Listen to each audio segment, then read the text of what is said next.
Jeffrey Dahmer foi um assassino em série que nos deixou aterrorizados até hoje, mesmo após sua morte. Mas o que aconteceu com ele depois que foi preso, hein? Você sabia que ele passou a estudar a Bíblia e se confessou cristão? E tenho certeza que ficará arrepiado quando descobrir quais foram suas últimas palavras e qual o destino final do seu corpo. Olá, eu sou Ivan Lima e você está no canal Fatos Desconhecidos.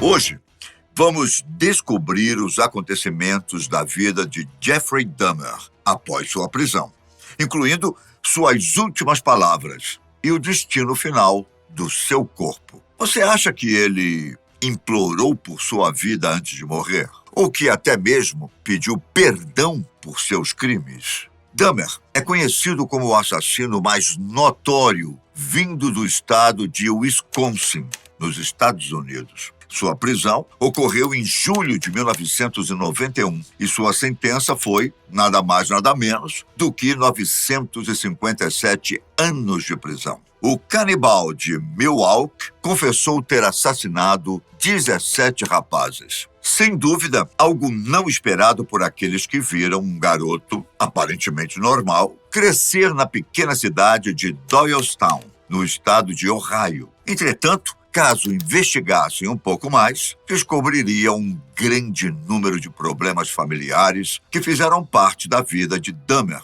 e de seu irmão enquanto cresciam. Professores começaram a perceber seu estilo recluso e isolado. Ainda bem novo, Jeffrey abusava dos cadáveres de animais que encontrava ao lado de uma estrada próxima. Aos 18 anos, fez sua primeira vítima, em 1978. A segunda veio quase 10 anos depois, em 1987. A partir daí, suas ações escalaram e tomaram grandes proporções, geralmente agindo da mesma forma. Dahmer atraía jovens para o seu apartamento, onde os entorpecia com drogas, abusava e, posteriormente, também os matava. De 87 a 89, ele cometeu um crime por ano. Em 1990, no entanto, foram 4 mortes no mesmo ano. Em julho de 1991, Trace Edwards foi capturado pelo canibal, mas conseguiu escapar e relatou o ocorrido para a polícia. Os investigadores encontraram crânios e até cabeças decepadas em seu refrigerador, além de fotos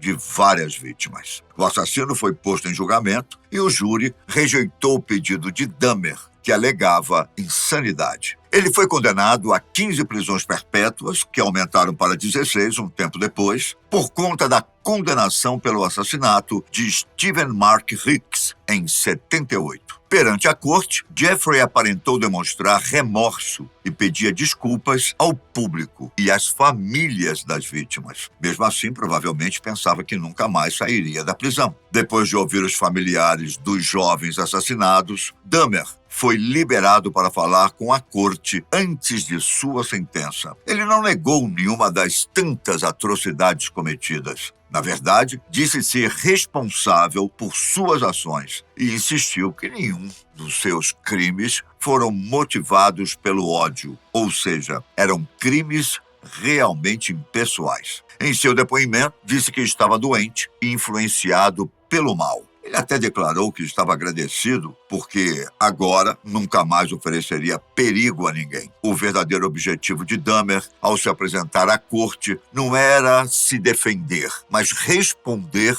todas as perguntas que o caso poderia ter deixado em aberto. Assim, ele pensava que, caso outra pessoa tivesse os mesmos problemas psicológicos, poderia ser ajudada pelas autoridades. Jeffrey chegou a dizer que se pudesse dar sua própria vida para trazer as vítimas de volta, assim ele o faria. Provavelmente, Dahmer tinha a noção de que seria punido com a sentença máxima permitida pela lei. Entendendo que merecia a punição, o assassino declarou suas últimas palavras dirigidas à corte: "Eu estou preparado para a sua sentença, a qual eu sei que será a máxima. Não peço nenhuma consideração." Após tudo isso, seu destino foi a prisão. Ele começou a cumprir a sentença na cidade de Portage, Wisconsin, mais precisamente na instituição de correção Columbia. Foi ali onde começou a estudar a Bíblia e, após algum tempo lendo as Escrituras, o canibal se declarou alguém que havia nascido de novo através de Cristo e do cristianismo.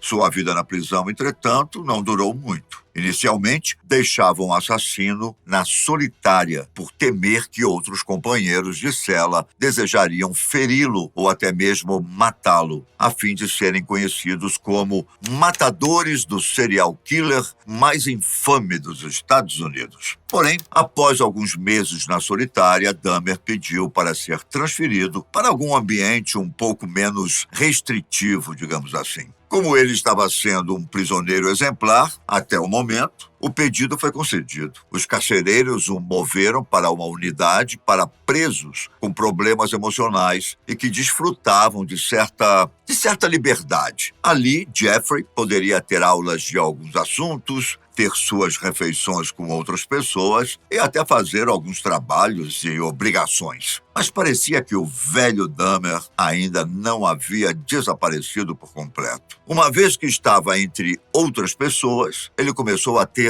estranhos comportamentos. O serial killer começou a dizer tanto aos guardas quanto aos outros prisioneiros que ele poderia mordê-los, como se fosse uma espécie de piada ou gracinha que assustava os outros. Além disso, costumava modelar pedaços de suas refeições na forma de partes do corpo, usando até mesmo ketchup para o sangue. Em julho de 1994, um prisioneiro tentou matar o serial killer, mas não conseguiu. Mesmo nessa situação, Dahmer não queria voltar para a solitária e pediu para continuar em meio aos prisioneiros. Talvez ele estava buscando o próprio fim. Meses depois, ainda em 1994, Christopher Scarver se tornou o algoz do canibal de Milwaukee.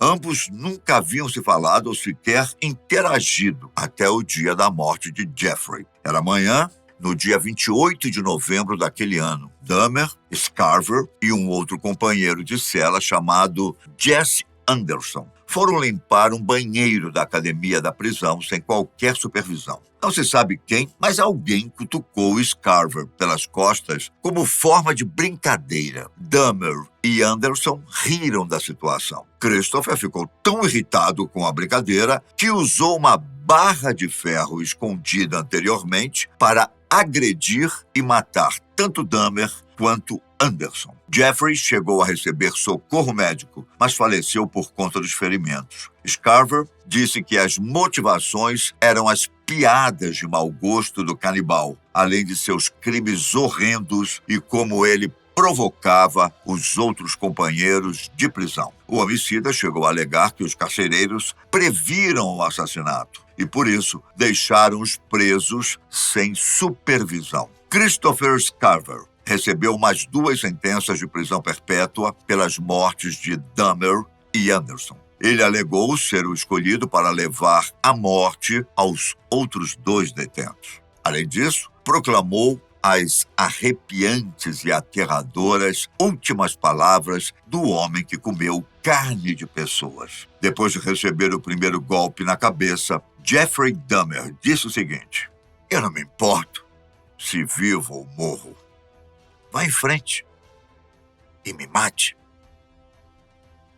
E foi exatamente o que Scarver fez. O corpo do assassino foi cremado em Madison, também no estado de Wisconsin. Seus pais, Lionel Dahmer e Joyce Flint, divorciados desde a época em que o jovem tinha 18 anos, brigaram até mesmo depois da morte catastrófica do filho. O combinado era que cada um deles recebesse metade das cinzas resultantes da cremação. Mas havia um problema. Joyce queria que o cérebro do filho fosse doado a uma universidade para que pudessem estudá-lo e conferir se havia algum problema fisiológico no órgão. Já Lionel não concordou com isso, pois desejava que o cérebro também fosse cremado. Em um primeiro momento, o corpo realmente foi cremado sem o cérebro. Entretanto, depois a corte interviu e determinou que o cérebro fosse cremado também. Desse jeito, chegava ao fim a trágica, horrível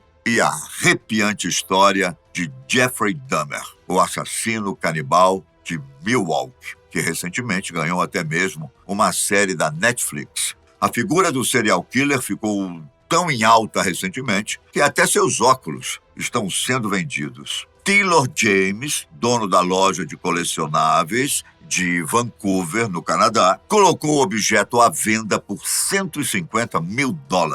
James afirma que conseguiu o item depois de ter sido procurado por uma funcionária da casa de Lionel Dahmer, o pai do assassino, depois que o senhor morreu. Será que as pessoas não estão levando isso longe demais, não, hein? Você acha que Dahmer realmente se converteu ao cristianismo? O que sabemos é que, do início ao fim, sua história foi amedrontadora e terrível. Um assassino cruel como esse dificilmente será esquecido. É sempre bom você considerar se inscrever aqui no canal, para não perder histórias impressionantes como essa. Aguardo você em uma próxima. Comente e fique com Deus.